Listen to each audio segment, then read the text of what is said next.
İmam-ı Rabbani Kuddise Sirruhu bir saat bir ilim meclisinde bulunmak, bir saat bir ilim meclisinde bulunmak, bir saat bir ilim sohbet ve vaazında bulunmak 40 kere, her kerresi de 40 gün çilehaneye girip tesbih çekmekten çok daha üstündür diyor. Bu söz kıyamete kadar izah ve şerhi gerektirir. Neyi gördü bu büyük insan? Bir saat şuraya geliyorsun, vaaz ve sohbet dinliyorsun. Öbür taraftan peki, her kerresi 40 günden 40 kere gir çilehaneye peki tarikat dersi yap. Sultan diyor ki olmadı. Olmadı diyor. Ya ne olacak peki?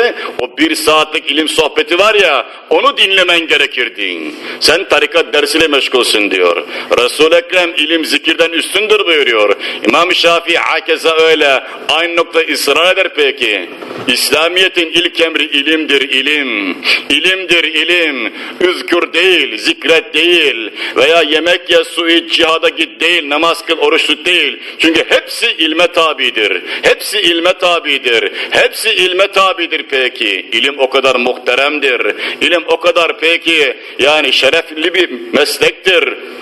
İmam-ı Tabarani'nin rivayetine göre Resul-i Ekrem sallallahu aleyhi ve sellem buyurdu ki herkes cennete girecek, hoca en son cennete girecek. Hoca diyecek ki Cenab-ı Hakk'a ya Rabbi benim yetiştirdiklerim talebelerim benden önce içeriye girdi. Benim müritlerim benden önce içeriye girdi. Beni bıraktın en sona Allah'ım. Allah'ım bu ne iştir diye hoca istifsarda bulunacak. Mevla'dan bunun izahını isteyecek. Cenab-ı Hak diyecek ki hoca sen kime onay veriyorsan, sen kime ya Rabbi ha bunu içeri al koy diyorsan ben onu içeri koyacağım. Hocanın vize vermediği, hocanın onay vermediği insanı senin onay vermediğini ben cennete koymayacağım.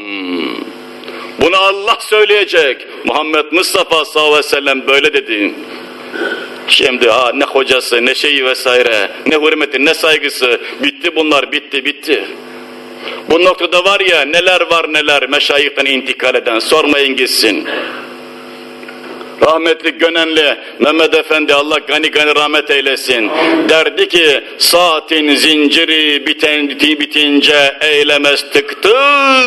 Vakti merhunu gelince ruha derler çık.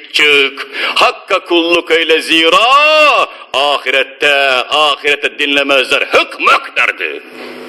Saatin zinciri bitince eylemez tık. Vakti merhunu gelince ruha derler çık. Hakka kulluk eyle zira ahirete dinlemezler hık. Öyle mi Hatipoğlu?